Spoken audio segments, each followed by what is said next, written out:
मेरे प्यारे सभी विद्यार्थियों को नमस्ते। मैं Badarram Pareek YouTube channel physics Taranagar में आपका हार्दिक अभिनंदन व स्वागत करता हूं। मैं इस चैनल में कक्षा एनसीईआरटी व सभी बोर्ड्स की कक्षा 11 व 12, बीएससी की कक्षाएं फर्स्ट ईयर, सेकेंड ईयर व final, NEET exam, JEE exam, physics first grade exam, science second grade exam में फिजिक्स विषय से संबंधित टॉपिक्स के वीडियो इस चैनल में अपलोड करता हूं। आपसे निवेदन है कि आप वीडियो को सब्सक्राइब कीजिए, बेल आइकॉन का बटन दबाइए ताकि मेरे द्वारा अपलोड्स वीडियो आप लोगों तक लगातार पहुंचते रहें। और वीडियो अच्छा लगे तो आप लोग लाइक व शेयर भी कीजिए ताकि अधिकतम बच्चों को इन वीडियोज का फायदा मिले। ठीक है, आप वीडियोज को लगातार देखते रहें। फिजिक्स बहुत ही इजी महसूस होगी, बिल्कुल भी हार्ड महसूस नहीं होगी। मैं वीडियो के माध्यम से आप लोगों की हर प्रॉब्लम का, फिजिक्स विषय से संबंधित हर प्रत्येक प्रॉब्लम का समाधान करने की कोशिश करूंगा। आज अपने शुरू करते हैं इलेक्ट्रॉनिक्स। क्या शुरू करते हैं? इलेक्ट्रॉनिक्स।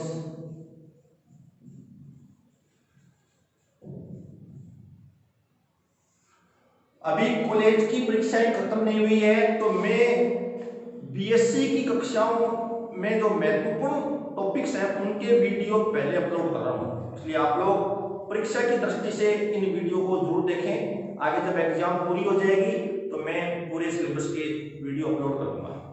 ठीक है, तो अब मैं इन दिनों में जो एग्जाम संबंधित महत्वपूर्ण टॉपिक हैं उनके ही वीडियो अपलोड कर रहा हूं। और कक्षा 12 का जो सिलेबस मैंने लगातार शुरू रखा है, फर्स्ट चैप्टर से लास्ट चैप्टर तक मैं लगातार करवा रहा हूं। वहां कोई इंपॉर्टेंट अपलोड नहीं है, वो सारे वीडियो अपलोड कर रहा हूं लगातार टॉपिक वाइज।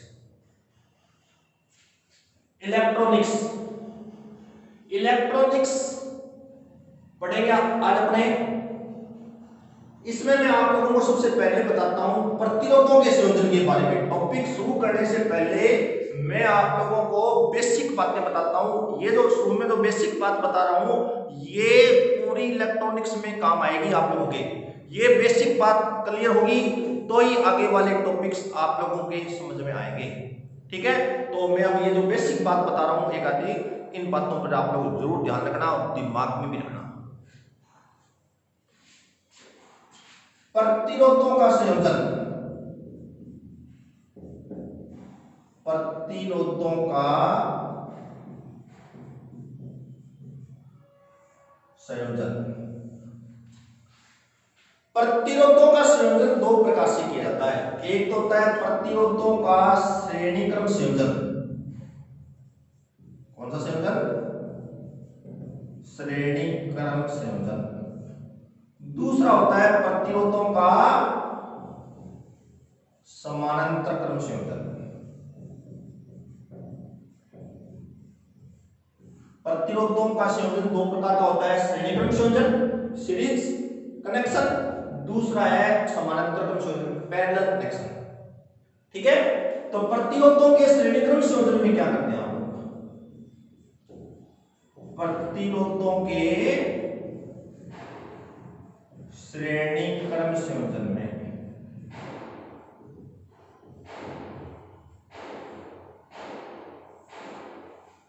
पहला ये प्रतिरोध है अपने पास। प्रतिरोध किसको कहते हैं? प्रतिरोध, प्रतिरोध होती है रुकावट, रुकावट को प्रतिरोध कहते हैं। किसके मार्ग में रुकावट? विद्युत धारा के मार्ग में जो रुकावट होती है ना उसको क्या कहते हैं? प्रतिरोध। ये प्रतिरोध है अपने पास R1, ये प्रतिरोध है अपने पास R2। पहले प्रतिरोध का दूसरा सिरा, ये दूसरा सिरा का, और ये दूसरे प्रतिरोध का पहला सिरा। पहले प्रतिरोध का दूसरा सिरा दूसरे प्रतिरोध के पहले सिरे से जोड़ा जाता है।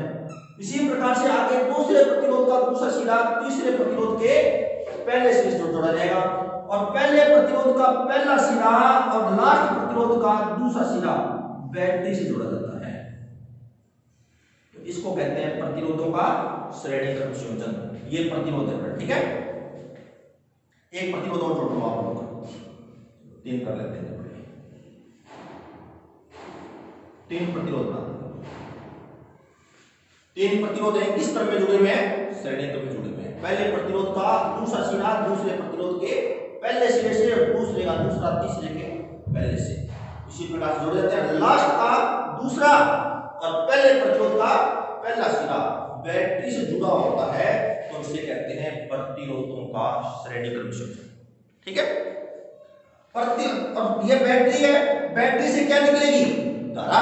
धारा कौन सी सिरे से निकलती है, बैटरी से धारा निकलेगी प्लस सिरे से, प्लस सिरे से धारा निकलेगी, ये धारा आई जाएगी, तार है तार में धारा जाएगी, और कोई रास्ता आया क्या, नहीं। तो इस प्रतिरोध में धारा कितनी होगी, आई, ये धारा आगे नहीं जाएगी, इस प्रतिरोध में धारा कितनी होगी, आई, ये लास्ट में जाए, इस प्रतिरोध में भी धारा कितनी होगी, आई। तीनों प्रतिरोधों में धारा का मान समान। बैटरी का एक सिस्टम होता है बेटा, एक नियम होता है बैटरी का, बैटरी जितना करंट छोड़ती है ना उतना करंट वापस करंट करती है।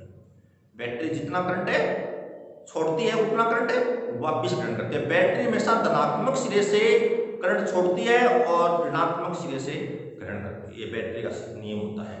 तो बैटरी ने आई धारा छोड़ी, आई धारा वापस प्रवेश होगी। ठीक है, तो अब आपको देखिए सभी प्रतिरोधों में धारा का मान क्या होता है, समान। सभी प्रतिरोधों में धारा का मान समान होता है। छोटी क्लास में आप लोगों ने ओम का नियम पढ़ के आए होंगे। ओम का नियम क्या कहता है, जब किसी चालक तार में धारा प्रवाहित होती है तो इसके सिरों के मध्य विभवांतर पैदा होता है। क्या पैदा होता है, विभवांतर पैदा होता है सिरों के मध्य। तो विभवांतर कितना होगा, आई वी बराबर आई आर। तो बोलो इस पर विभवांतर कितना होगा, धारा कितनी है, आई, प्रतिरोध कितना है, R1, आई R1 पैदा होगा। इस पर विभवांतर कितना पैदा होगा, आई R2, इस पर आई R3। समान है क्या, नहीं, अलग अलग है। तो विभवांतर का मान अलग अलग होता है। प्रतिरोधों के श्रेणी क्रम संयोजन में धारा का मान समान होता है और विभवांतर का मान अलग अलग होता है। ठीक है, नंबर 1 इसमें क्या है, सभी प्रतिरोधों में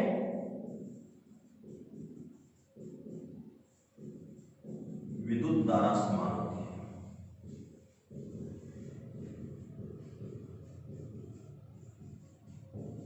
विद्युत धारा क्या होती है, और सभी प्रतिरोधों के सिरों के मध्य उत्पन्न विभवांतर अलग अलग होता है।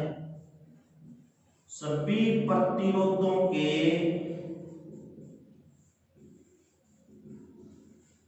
सिरों के मध्य उत्पन्न विभवांतर अलग अलग होता है। यहां अलग अलग कितना लिया आप लोगों ने, V1 V2 V3, इसके सिरों के मध्य कितना विभवांतर पैदा हुआ, V1, इस पर V2, इस पर V3। उन तीनों का योग किसके बराबर होगा, बैटरी की वोल्टता के बराबर होगा। किसके बराबर होगा, बैटरी की वोल्टता के बराबर। तो V बराबर कितना होगा, V1 कुल वोल्टता, कुल वोल्टता होती है बैटरी की वोल्टता, कुल वोल्टता V बराबर हो जाएगा V1 plus V2 plus V3। V1 कितना लिखोगे, I R1 plus I R2 plus I R3। ये बात आगे काम आएगी अपने बहुत ज्यादा, I R3। ठीक है, क्लियर। एक तो ये बात ध्यान रखना आप लोग, ओके, बात क्लियर। अब आपको ध्यान रखना कि तुल्य प्रतिरोध कितना होता है श्रेणी क्रम संयोजन में। इन तीनों प्रतिरोधों का तुल्य प्रतिरोध, तुल्य प्रतिरोध होगा, तुल्य प्रतिरोध R प्राप्त होता है R1 plus R2 plus R3।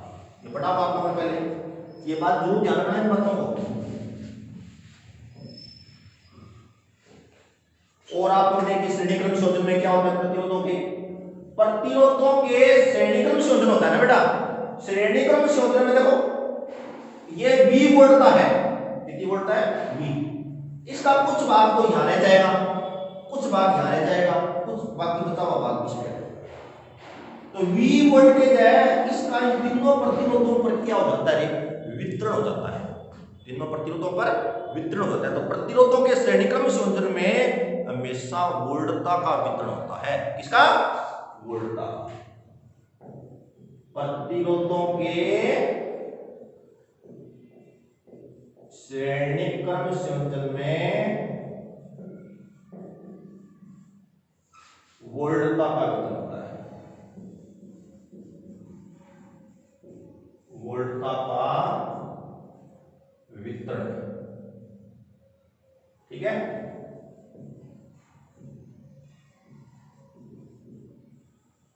ये बात ध्यान रखना कि प्रतिरोधों की श्रेणीक्रम संयोजन में किसका वितरण होता है? वोल्टता का वितरण होता है बेटा, वोल्टता का, ठीक है। अब आप लोग बताओ इस प्रतिरोध पर V1 कितना होगा? V1 बताओ, धारा कितनी होगी टोटल? धारा I होगी, बैटरी से धारा कितनी निकल रही है? I, और I धारा प्रवेश, टोटल धारा होगी I, और टोटल वोल्टता कितनी है? V। टोटल धारा है I, टोटल वोल्टता कितनी है? V। इन तीनों का कुल प्रतिरोध, तुल्य प्रतिरोध कितना है? R। तो V बराबर कितना होगा? तो IR, तो I बराबर कितना? V बराबर हो जाएगा IR, तो I बराबर कितना होता हो?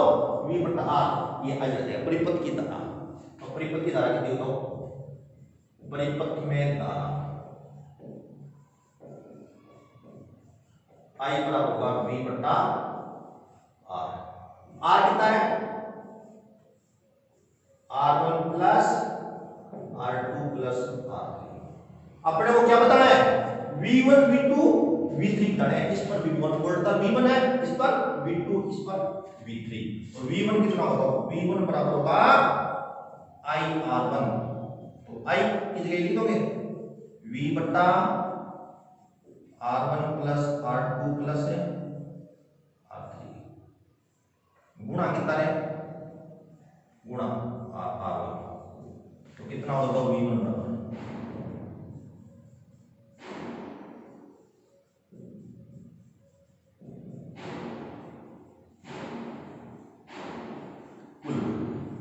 ये हो गया V1। तो V1 कैसे याद रखोगे? R1 पर वोल्टता बतानी हो, किस पे वोल्टता बतानी हो? R1। टोटल वोल्टता कितनी है? V। इसका वितरण किस किस पे हो रहा है? R1 R2 R3 पे हो रहा है, ठीक है। तो अपने को वोल्टता R1 पर बतानी है, तो R1 पर वोल्टता बतानी है तो वो प्रतिरोध R1 खुद, जिस पर वोल्टता बतानी हो वो प्रतिरोध बटा प्रतिरोधों का योग, जिस पर वोल्टता का वितरण हुआ है ना उन प्रतिरोधों का योग गुणा कुल वोल्टता। कुल वोल्टता कितनी है? V। इसी प्रकार से V2 कितना होगा? इसी प्रकार V2 बराबर कितना होगा? V2 R2 पर वोल्टता ना, R2 पर वोल्टता बताओगे तो R2 बट्टा प्रतिरोधों का योग। इसी प्रकार से V3 कितना होगा? R3 पर वोल्टता, R3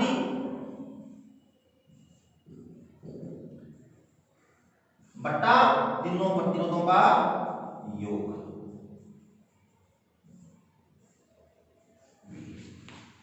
समझ में आ गया क्या आप लोगों? आप लोगों को देखो वापस नो, प्रतिरोधों के श्रेणीक्रम सूत्र में धारा का मान समान होता है और सभी प्रतिरोधों पर वोल्टता का मान अलग अलग होता है, विभवांतर अलग होता है और कुल विभवांतर कुल वोल्टता कितनी हो जाएगी? V बराबर V1 plus V2 plus V3। V1 किसके बराबर होगा? ओम के नियम से IR1 हो गया। ये तुल्य प्रतिरोध कितना होता है प्रतिरोधों के श्रेणीक्रम संयोजन में?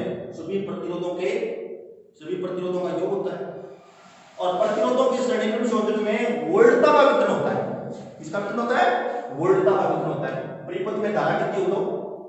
टोटल I बराबर होगा V बटा R। R तुल्य प्रतिरोध हो गया ये V1 बराबर IR1। I को मान रखिए V1 होता है प्रतिरोध R1 पर वोल्टता बराबर होगी प्रतिरोध R1 बटा तीनों प्रतिरोधों का योग गुणा कुल वोल्टता, ठीक है। अब मैं एक उदाहरण ले रहा हूं। प्रतिरोधों के श्रेणीक्रम संयोजन में वोल्टता का वितरण होता है जबकि प्रतिरोधों के समानांतर क्रम संयोजन में धारा का वितरण होता है। किसका वितरण होता है? धारा का। तो अब आप ध्यान दीजिए, उदाहरण ले रहा हूं। अपने पास ये दो प्रतिरोध है बेटा, ये आगे बहुत, ये तो मैं बात बता रहा हूं ना, ये बहुत जगह काम है क्या कि पूरे इलेक्ट्रॉनिक्स में बहुत जगह कई बार। ये बैटरी है, तो तीन प्रतिरोध, ये प्रतिरोध है R1 बराबर है 4 ओम, R2 बराबर है 2 ओम, R3 बराबर है 4 5 ओम। कितना है? R1 R2 R3, ये बैटरी है, इसकी वोल्टता कितनी है? मान लो 15 वोल्ट है। कितनी? 15। तो इस वोल्टता का वितरण किस किस पे होगा? प्रतिरोध R1 R2 और R3 पर हो जाएगा। तो R1 पर वोल्टता कितनी हो? तो R1 पर वोल्टता क्या करेंगे? लिखूंगे R1 बटा तीनों प्रतिरोधों का योग। 3 है तो 3 प्रतिरोध लिख देना, तीनों का योग 2 है तो 2 लिख देना, 4 है तो 4 लिख देना, गुणा कुल वोल्टता कितना होता है? R1 कितना है? 4 प्लस 2 प्लस 5 गुणा कुल वोल्टता कितनी? 15। तो कितना होगा? ये हो गया 4 बटा 11, 4 2 6 11 हो गया 15। तो ये हो गया 15 चौका 60 बटा 11 वोल्ट आ गया। इसी प्रकार से R2 बताओ कितना होगा? V2 कितना होगा?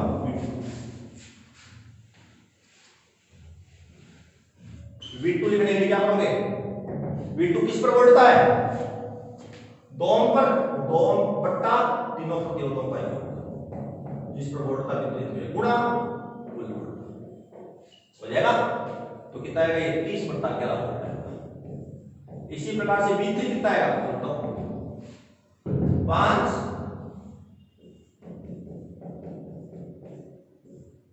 ये मैं इलेक्ट्रॉनिक्स की बेसिक बातें बता रहा हूं आप लोगों को, ये क्यों बार बार नहीं बताई जाती है, बीच में दिक्कत आती है।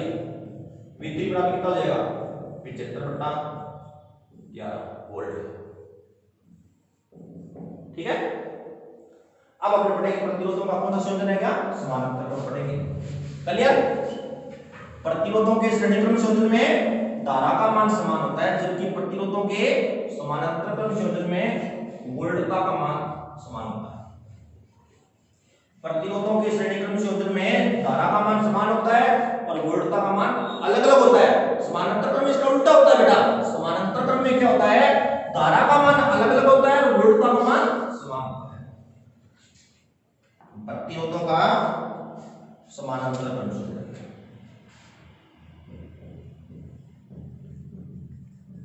प्रतिरोधों का समानांतर क्रम में संयोजन।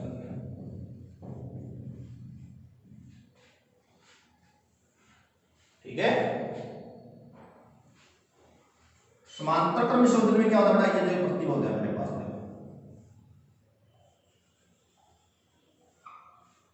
ये प्रतिरोध है R1, ये प्रतिरोध कितना है? R2। दो प्रतिरोध देता हूं, दोनों प्रतिरोधों के पहले सिरे एक साथ जुड़ेंगे, जुड़ गए, दूसरे सिरे एक साथ जुड़ेंगे। सभी प्रतिरोधों के पहले सिरे एक साथ, दूसरे सिरे एक साथ, फिर बैटरी से जोड़ा जाता है।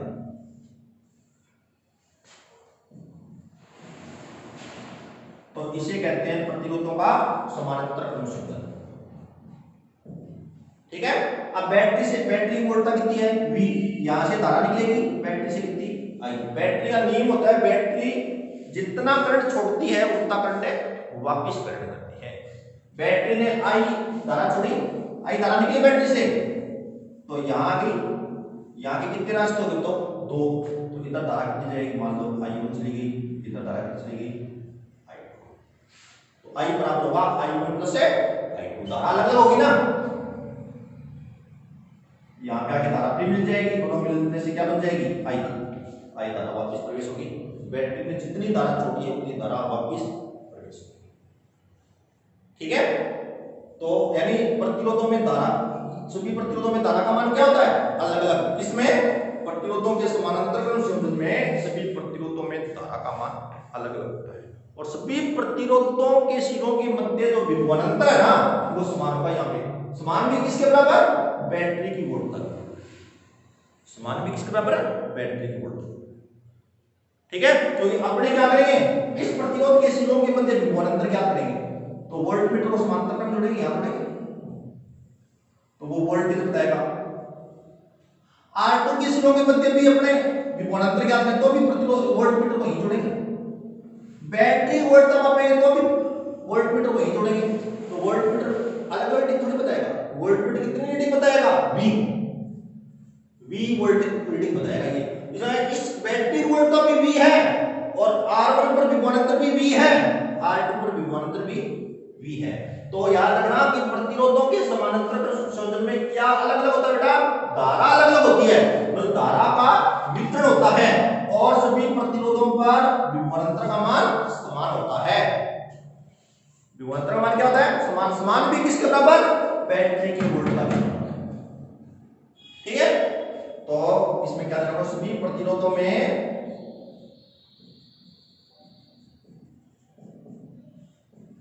धारा का मान अलग अलग होता है। उसमें क्या लिखा था, धारा का मान समान होता है, अलग अलग होता है।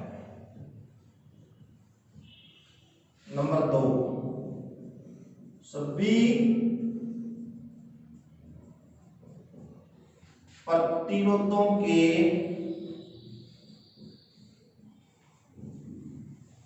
सिरों के मध्य उत्पन्न विभवान अंतर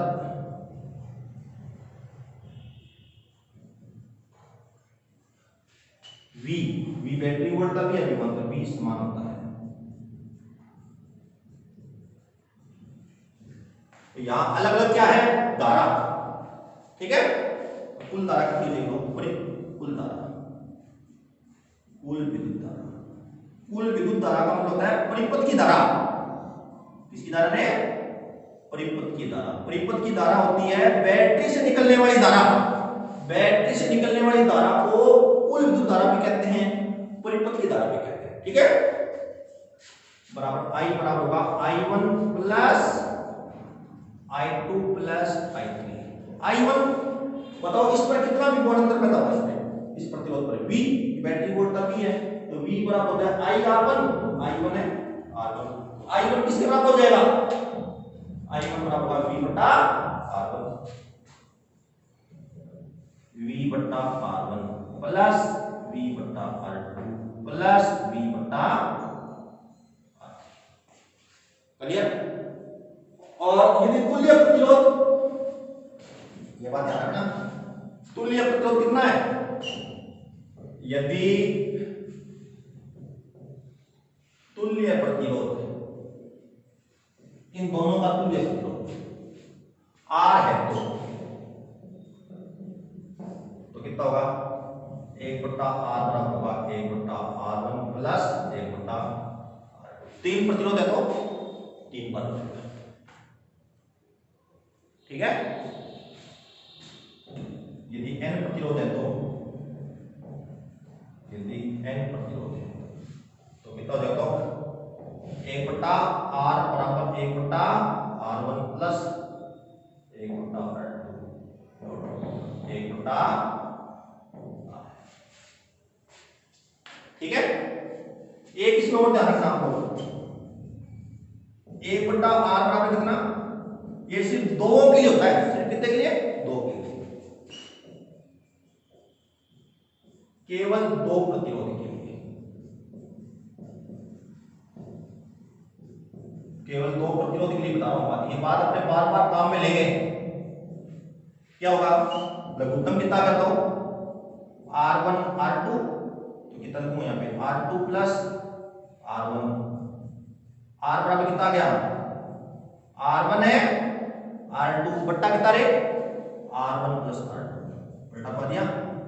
तो अब आपको ध्यान रखना कि जब 2 प्रतिरोध समानांतर क्रम में जुड़े हुए हैं तो उनका तुल्य प्रतिरोध होता है दोनों प्रतिरोधों का गुणनफल बट्टा दोनों का योग। क्या हो गया, दोनों प्रतिरोधों का गुणनफल, प्रतिरोधों का गुणनफल बट्टा दोनों प्रतिरोधों का योग। इस भाषा में ये बात याद रखोगे आप लोग, जब दो प्रतिरोध किस क्रम में जुड़े हुए हैं, समानांतर क्रम में जुड़े हुए हैं, तो उनका तुल्य प्रतिरोध है दोनों प्रतिरोधों का गुणनफल बटा दोनों का योग। केवल दो के लिए है, 3 4 के लिए नहीं है ये बात, ठीक है। अब आप लोग देखो आगे, प्रतिरोधों के समानांतर क्रम संयोजन में किसका वितरण होता है, धारा का वितरण होता है। तो R1 प्रतिरोध में कितनी धारा होगी, R2 में कितनी धारा होगी, धारा होता है।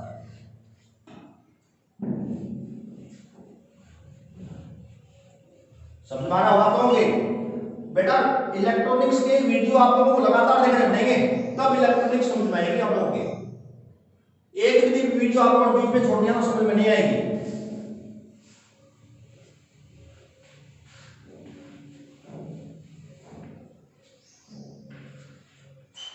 इसमें आप लोगों को मैं ये बात बता के जटिल जाल पढ़ाऊंगा।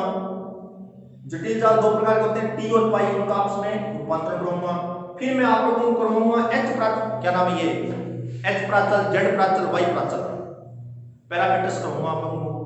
फिर मैं आप लोगों को प्रमेय करवाऊंगा सीधा। पूरा चैप्टर नहीं करा एक बार मैं इंपॉर्टेंट टॉपिक करा रहा हूं जो एग्जाम की दृष्टि से है, जो एग्जाम में आने वाले हैं, ठीक है। प्रतिरोधों के समानांतर क्रम संयोजन में किसका वितरण होता है, धारा का वितरण होता है।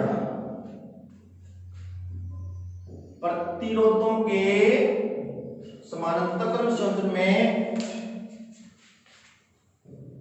प्रतिरोधों के समानांतर क्रम संयोजन में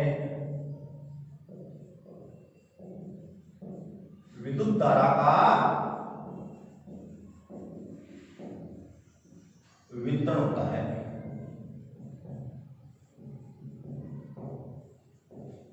ठीक है।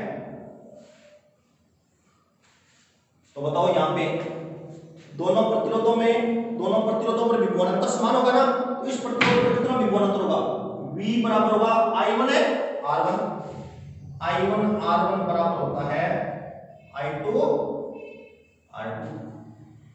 इस पर विभवांतर I1 R1, इस पर कितना I2, अरे V बराबर कितना होगा इस पे I1 R1, इस पर V बराबर I2 R2, दोनों क्या होंगे, बराबर होंगे ना।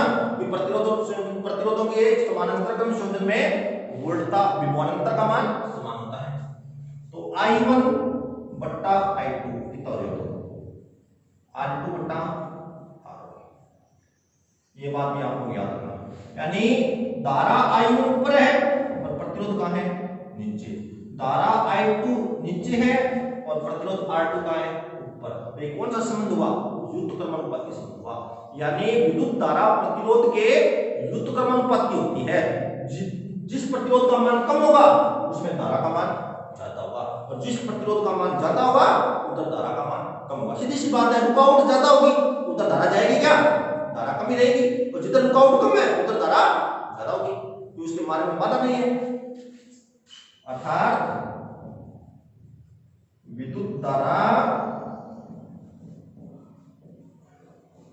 प्रतिरोध के युक्त क्रमानुपात की होती है,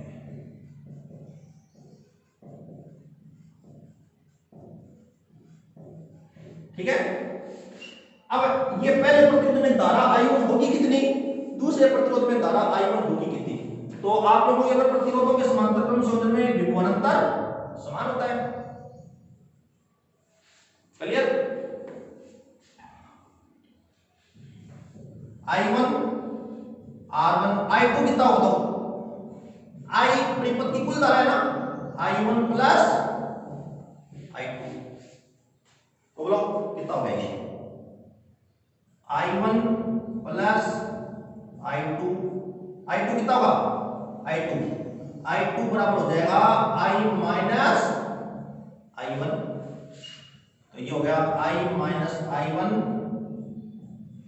R2। अब I1 R2 इधर ले आऊं, इधर लाऊंगा तो फिर I1 कॉमन आ जाएगा, तो ये होगा R1 प्लस R2। इधर कितना बचेगा I R2, तो I बराबर कितना करता हूं, I R2 बट्टा R1 प्लस R2, ठीक है। तो I बराबर आ गया I1 बराबर I1 बराबर आ गया R2 बट्टा R1 प्लस R2 गुणा कितना है I है बैटरी से निकलने वाली करंट। तो I1 कितना होता I1 R1 प्रतिरोध में धारा ज्ञात करनी है आप लोगों को। तो दूसरा प्रतिरोध कौन सा है R2 प्रतिरोध में धारा बट्टा कुल प्रतिरोध गुणा कुल धारा। इसी प्रकार से I2 कितना होगा I2 में धारा ज्ञात करनी है। यहां पे कौन सा प्रतिरोध आएगा पहले वाला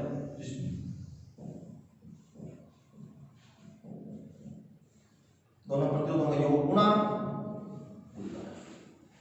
क्लियर। अब एक उदाहरण ले लो ये बहुत काम आएगी बात है।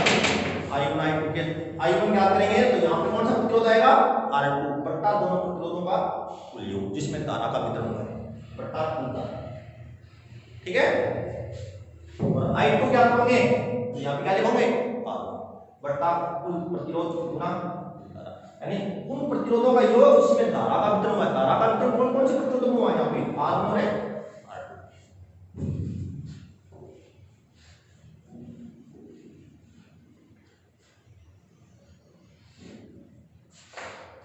अब उदाहरण देखो। मान लो ये अपने पास प्रतिरोध है R1 है आप लोगों के पास 4 R2 कितना है 2 है।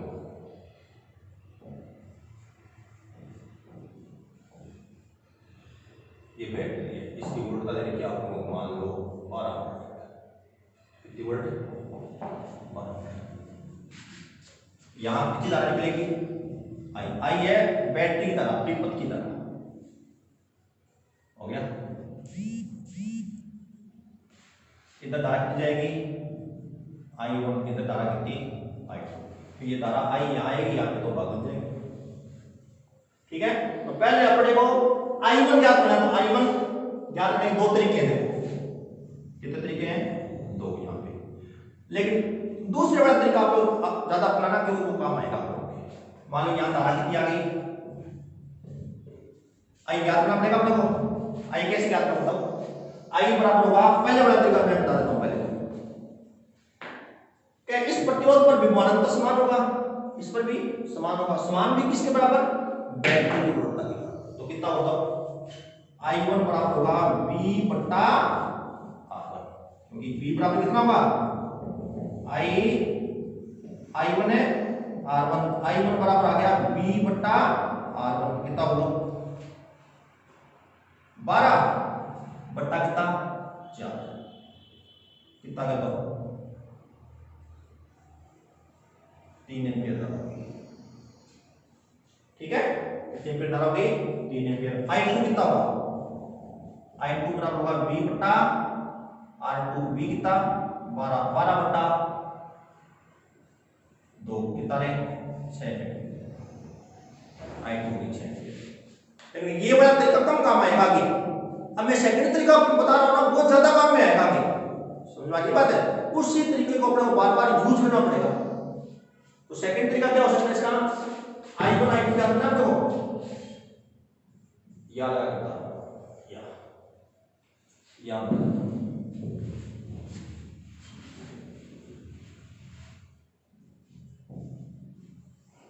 या ठीक है। आप लोगों को वो तरीका सूत्र लगाना है आप लोगों को I1 बराबर I1 के मतलब दूसरा प्रतिरोध आएगा R2 बट्टा R1 प्लस R2 गुणा कुल धारा क्या करेंगे यहां पे। तो कुल धारा कितनी होगा कुल प्रतिरोध कितना होगा यहां पे दो प्रतिरोध समानांतर क्रम में जुड़े हुए हैं तो कुल प्रतिरोध कितना होगा R1 R2 बट्टा R1 प्लस दोनों प्रतिरोधों का गुणनफल बट्टा दोनों प्रतिरोधों का योग 4 गुणा 2 बट्टा 4 प्लस 2 8 बट्टा 6 कितना आ गया 4 बट्टा 3। कुल धारा I है और कुल वोल्टता कितनी है कुल वोल्टता बैटरी वोल्टता V। कुल प्रतिरोध कितना है परिपथ का प्रतिरोध R। ओम का नियम होता है V बराबर IR। परिपथ की धारा कितनी होगी?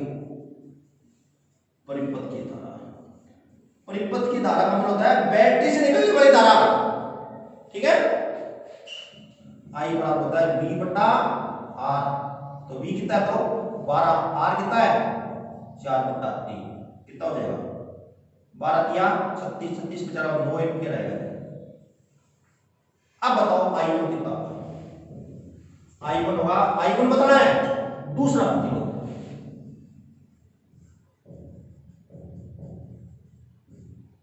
गुणा कितना? धारा।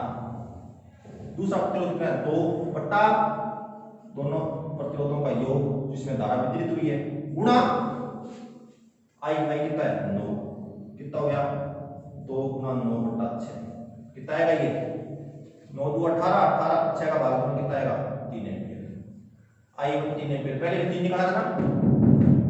इसी प्रकार से I2 कितना हो जाएगा? I2 लिखोगे तो दूसरा प्रतिरोध, पहला प्रतिरोध 4 बट्टा दोनों प्रतिरोधों का योग गुणा कुल धारा, ये आएगी 6 एम्पीयर। ठीक है। तो आप लोग ये मत देखना कि ये इस सवाल को हल करने का तरीका छोटा सा है ना, ये काम नहीं आएगा, काम ज्यादा ये वाला है। तो इसको दिमाग में रखना, जब प्रतिरोध R1 R2 में धारा ज्ञात करनी हो तो अपने ये वाला जो प्रमेय आ गया लूंगा मैं, आगे क्या लगूंगा? प्रमेय है अपने, वो प्रमेय हल करेंगे तो ये वाला तरीका ज्यादा काम में जो आप लोग इस तरीके को दिमाग में रखना है, ठीक है। अब आगे आता है जटिल जाल। क्या आता है? जटिल जाल। ये तो मैंने कंसेप्ट बताया आप लोगों को। अब अपने शुरू करते हैं परिपथ विश्लेषण।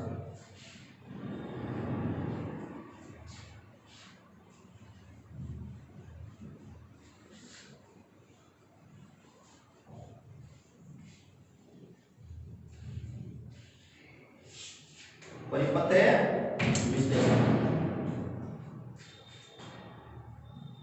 परिपथ विश्लेषण, परिपथ विश्लेषण। इसमें सबसे पहले आता है जटिल जाल।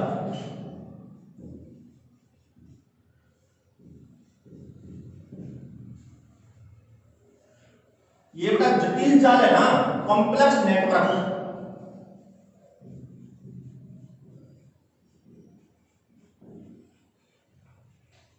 कॉम्प्लेक्स नेटवर्क, इस जटिल जाल के अंदर जटिल अनेक परिपथ अवयव जुड़े होते हैं। प्रतिरोध जुड़ा हुआ भी होता है, संधारित्र जुड़ा होता है, प्रेरण कुंडली, ट्रांजिस्टर, डायोड, अनेक ढेर सारे जुड़े होते हैं जटिल जाल में, ठीक है। जटिल जाल में अनेक परिपथ अवयव जुड़े होते हैं, अनेक परिपथ अवयव जुड़े होते हैं,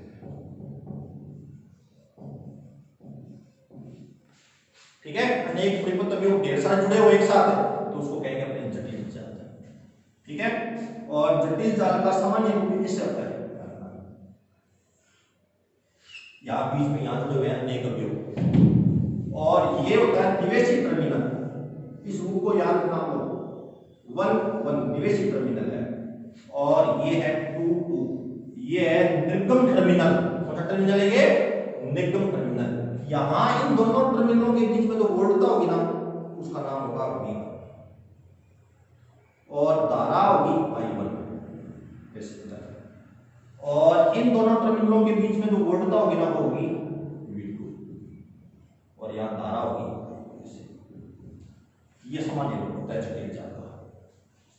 तो टर्मिनल, निवेशी टर्मिनल 1 1 पर वोल्टता कितनी है? V1, धारा कितनी है? I1। निवेशी टर्मिनल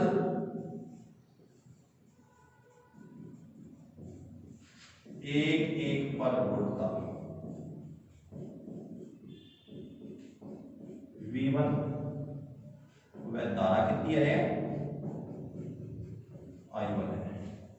निर्गम terminal, output terminal,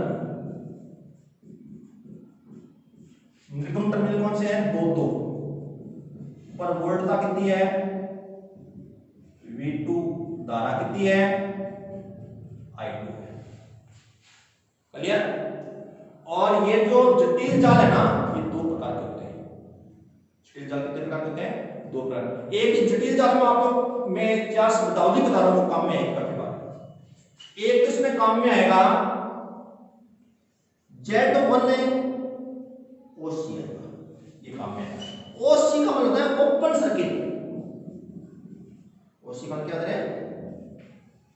open circuit होता है।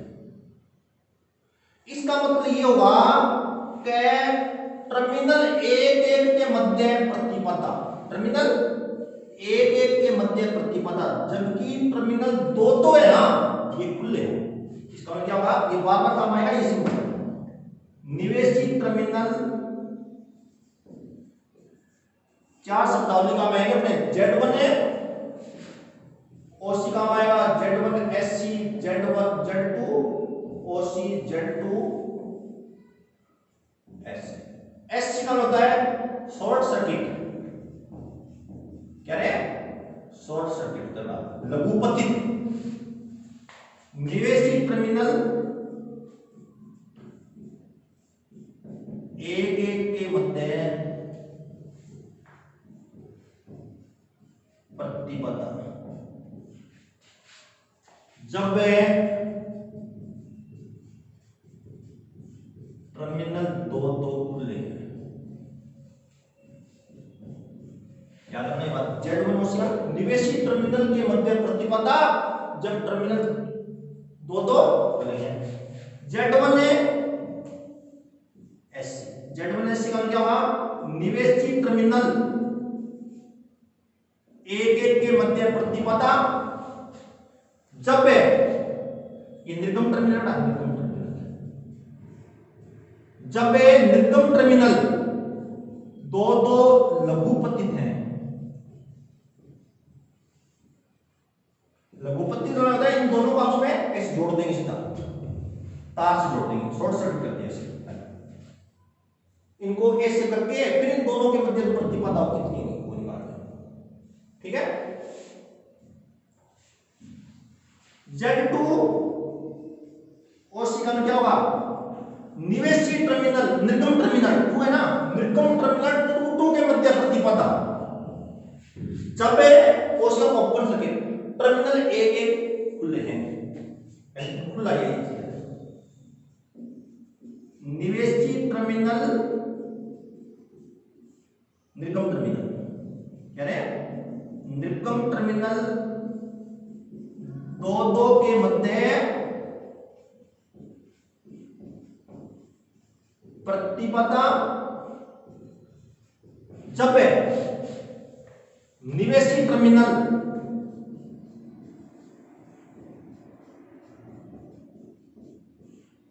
1-1 खुले हैं,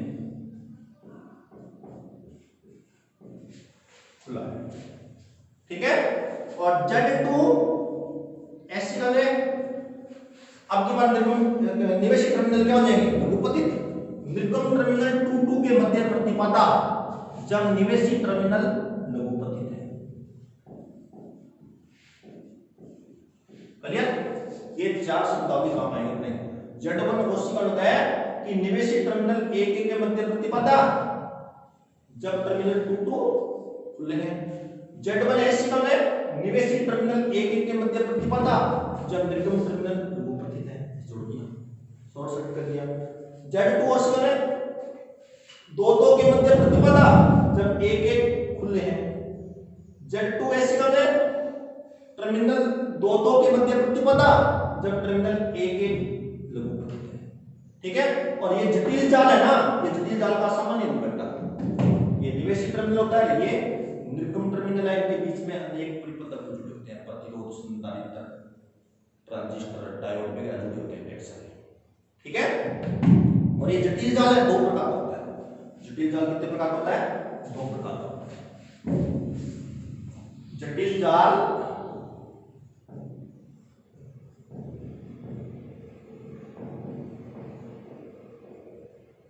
दो प्रकार के होते हैं। एक होता है टी नेटवर्क, दूसरा होता है पाई नेटवर्क। एक होता है टी नेटवर्क, टी जाल। दूसरा होता है पाई नेटवर्क। ठीक है, अपने पढ़ेंगे टी नेटवर्क।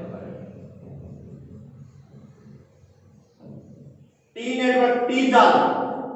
टी जाल के अंदर 3 प्रतिपदाएं होती हैं। कितनी प्रतिपदाएं? 3 प्रतिपदाएं होती है बेटा। 3 प्रतिपदाएं। प्रतिपदाएं रुकावट होती है। प्रतिपदाएं क्या होती है? रुकावट। 3 प्रतिपदाएं Z1 Z2 व Z3, ये 3 होती है। और ये तीनों प्रतिपदाएं ना वो टी की आकृति बनाती है। इसकी टी, उसको कहते हैं टी नेटवर्क। इस तरह का।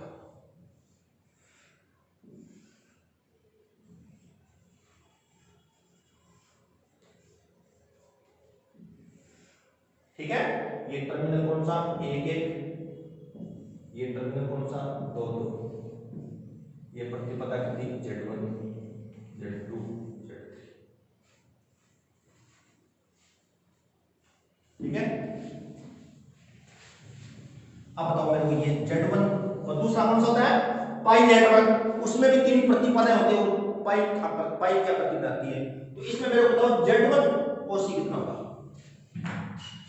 Z1 और C कितना होगा? टर्मिनल 1 1 के मध्य प्रतिपदा। जब टर्मिनल 2 2 क्या है? खुले हैं। एक आप लोग ध्यान रखना, जिन्हें 2 बिंदुओं के बीच में प्रतिपदा ज्ञात करनी होती है, तुल्य प्रतिपदा, वो दोनों बिंदु हमेशा बैटरी से जुड़े हुए माने जाएंगे। इसे बैटरी से जुड़े माने जाएंगे। अब आप लोग ये देखना ध्यान दें, इसको मिटा दो ताकि अपने पास जगह हो जाए।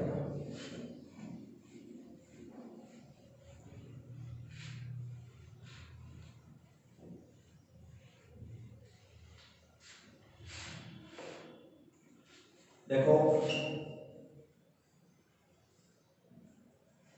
ये Z1 Z2 Z3। अपने को 1 1 के मध्य प्रतिपदा ज्ञात करना। तो 1 1 है ना, वो बैटरी से जुड़े हुए हैं। इनके मध्य क्या जुड़ी हुई है? बैटरी। ये बैटरी जोड़ती है, ये प्लस होगा, ये माइनस होगा। और टर्मिनल 2 2 क्या रखने हैं? खुले। Z1 और C क्या रखना है ना, टर्मिनल 2 2 क्या रखे होंगे? खुले। खुले हैं ये, ठीक, खुले खुले।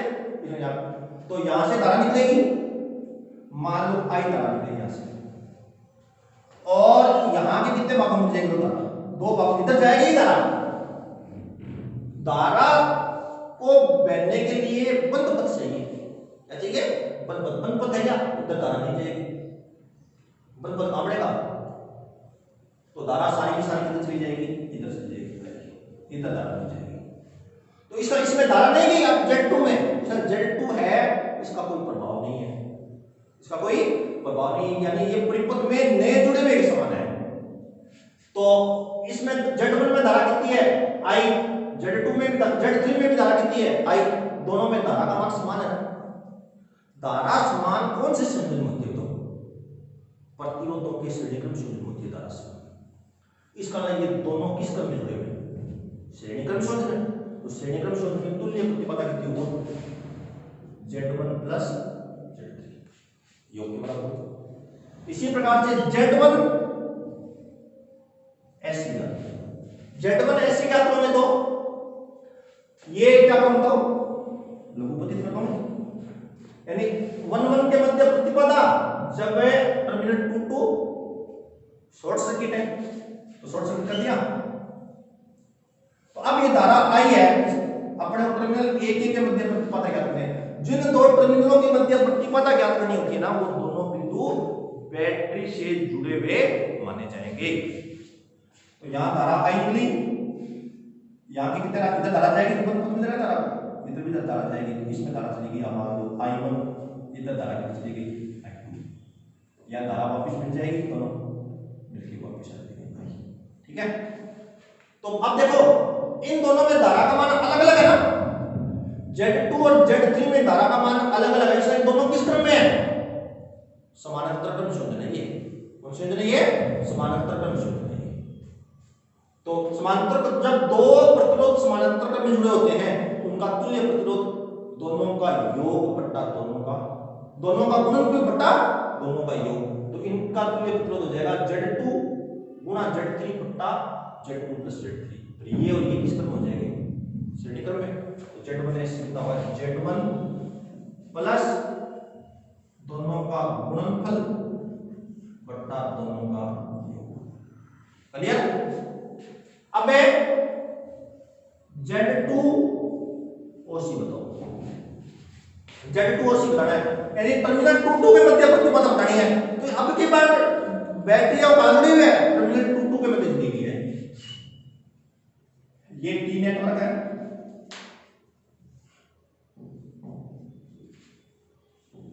ढंग से पढ़ लेना इस टॉपिक को, काम आएगा अगले कल वाले टॉपिक में भी काम आएगा, ये अगले वीडियो में भी, अगले वीडियो में भी ये सारी बातें काम आएगी आप लोगों के। ये टर्मिनल 2 2 है बेटा, तो अब की बार बैटरी यहां जुड़ जाएगी।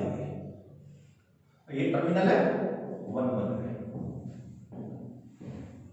तो Z1 OC का मतलब है टर्मिनल 2 2 के मध्य प्रतिपदा, जबकि टर्मिनल 1 1 ओपन है, खुला है, खुला पड़ा है।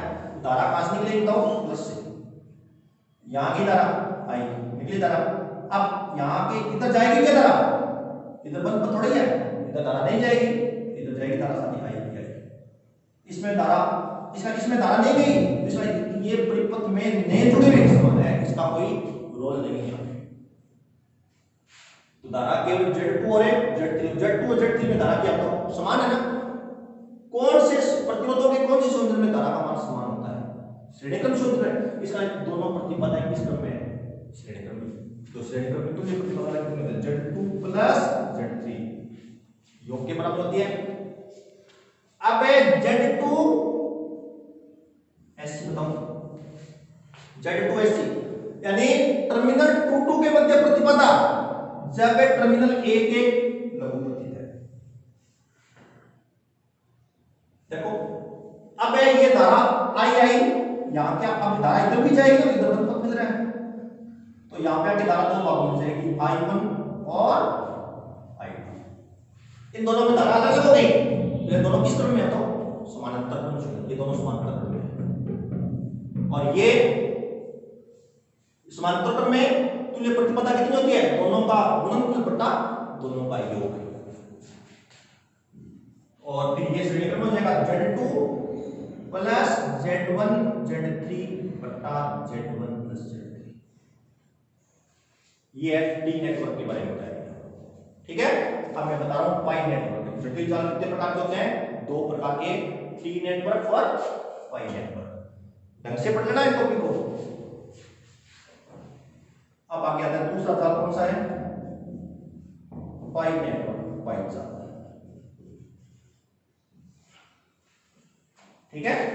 पाई नेटवर्क में तीन प्रतिपदाएं होंगी, तीन प्रतिपदाएं होती है, ZA, ZB और ZC। और ये तीनों प्रति उसमें क्या होती है? Z1 Z2 Z3 किस कौन सी आकृति बनाती है?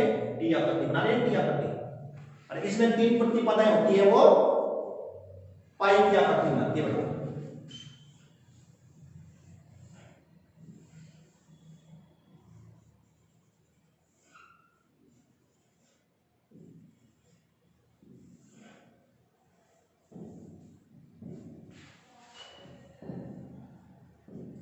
ये ZA होता है, ये ZB होता है, ये ZC होता है।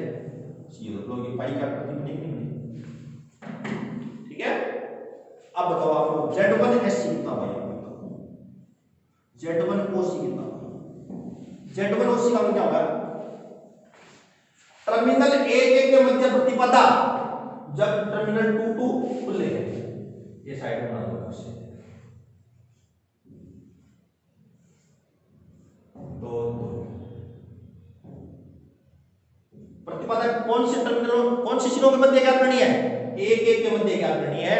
जिन टर्मिनलों के मध्य प्रतिपदा ज्ञात करनी होती है, वो टर्मिनल हमेशा बैटरी से जुड़े हुए माने जाएंगे, ठीक है?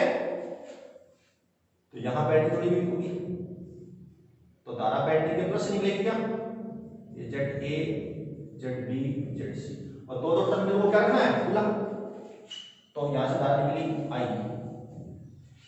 अब बताओ यहां के दो रास्ते होंगे, इधर भी धारा जाएगी, कोई बंद होता है, इधर धारा चलेगी, मान लो I1, इधर धारा अब यहाँ आगे यहाँ होंगे तो धारा ये I1 इधर जाएगी क्या? नहीं, साथ इधर तो खुला पड़ा है, तो ये धारा इधर आ जाएगी, I1 रहेगी इसमें धारा और वापस मिल जाएगी I1 और I2 मिल जाएगी। इसमें धारा तो I1 यहाँ पे देखो वापस ये बैटरी से धारा निकली I, यहाँ दो रास्ते हो गए I1 और I2। अब इस धारा के साथ साथ चलो यहाँ आगे, यहाँ आने के बाद ये धारा इधर जाएगी क्या? तो इधर वाले टर्मिनल क्या है? खुले, इधर धारा नहीं जाएगी, तो धारा को फिर किधर जाना पड़ेगा? ZC में से। तो ZB और ZC में धारा क्या होगा? समान, तो ये दोनों किस क्रम में है? श्रेणी क्रम में। ये तो यानी ZB प्लस ZC में धारा कितनी है? I1, और ये कौन है? ZA, इसमें धारा कितनी है? I2। इन दोनों में धारा क्या है? अलग अलग, तो ये दोनों किस क्रम में होंगे? समानांतर क्रम में। जिनमें धारा अलग अलग होती है वो समानांतर क्रम, जिनमें धारा समान होती है वो श्रेणी क्रम। तो कितना होगा? ZA और ZB प्लस ZC किस क्रम में होंगे? समानांतर क्रम में। समानांतर क्रम में तुल्य प्रतिपादक है दोनों का गुणनफल ZB प्लस ZC बटा दोनों का योग। एक तो है ZA, दूसरा कौन है? ZB plus ZC। इसी प्रकार से Z1SC बताओ कितना? Z1SC का है कि टर्मिनल 2 क्या करना है? अगली बार लघुपतित करना है। क्या करना है? लघुपतित करना है। इधर प्रतिरोध कितना है? 0। कितना प्रतिरोध है? 0। ठीक है, अब आप लोग वापस सुनो ध्यान से, ये वापस बताता हूं, बड़ा बताता हूं।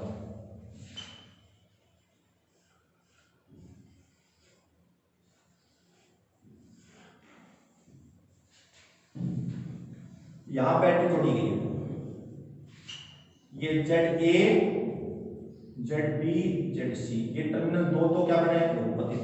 टर्मिनल 1 के मध्य प्रतिपदा, जब टर्मिनल 2 तो लघुपतित।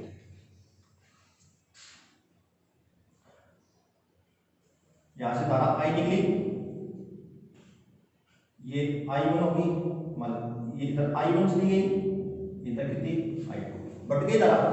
यहां के दो रास्ते हो गए। अब आप यहां पे आके खड़े हो, इधर परिपथ तो बंद है ना, इधर कोई प्रतिरोध नहीं है क्या? प्रतिरोध 0 प्रतिरोध है, इधर प्रतिरोध है, तो धारा हमेशा उसी दिशा में प्रवाहित होती है जिस दिशा में उसको बहने में आसानी हो।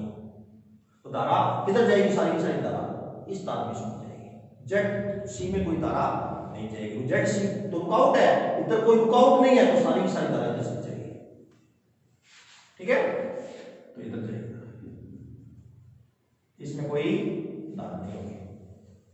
तो इसका कोई रोल है नहीं है बेटा, ये नए जुड़े हुए समान है। तो अब बताओ कितनी प्रतिपदा है हमारे पास? ZA और ZB। ZA में धारा है I2, ZB में धारा कितनी है? I1। दोनों में धारा अलग अलग है।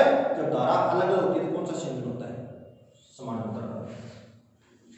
समानांतर में तुल्य प्रतिपदा दोनों का गुणनफल बटा दोनों का योग। अब बताओ ZA2OC बताओ, Z2OC का क्या होगा?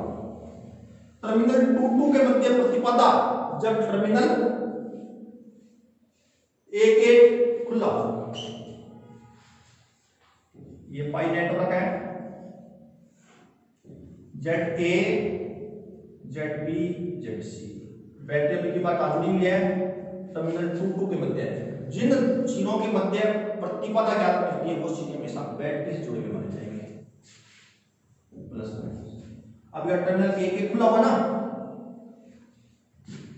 धारा निकली I, यहाँ के दो रास्ते हो गए, इधर धारा चली गई I1, इधर चली गई I2। अब I1 के साथ साथ चलो, इधर जाएगी कि धारा? नहीं, इधर खुला पड़ा है, तो सारी धारा I1 इधर जाएगी, चल जाएगी। अब बताओ ZB और ZA और ZB में धारा कितनी है? I1, इसमें भी धारा कितनी है? I1। दोनों किस क्रम में होंगे? समान श्रेणी क्रम में, तो ये श्रेणी क्रम में, और ये समांतर क्रम में। कितना हो गया? तो समांतर क्रम होता है ZC दोनों का गुणनफल बटा योग। ठीक है। आप बताओ Z2SC बताओ। Z2SC बताने के लिए आप लोग इसको क्या बताओगे, लघुपति। अब बताओ ये धारा I1 यहां इधर आई तो इधर जाएगी क्या, इधर नहीं जाएगी, क्योंकि इधर कोई प्रतिरोध है नहीं है, ये धारा I1 पूरी इधर चली जाएगी। ZA में कोई धारा नहीं जाएगी, इसका ZA का कोई रोल है नहीं है, यहाँ पे ZA ने जुड़े हुए समान है, ये कोई काम नहीं कर रहा यहाँ पे।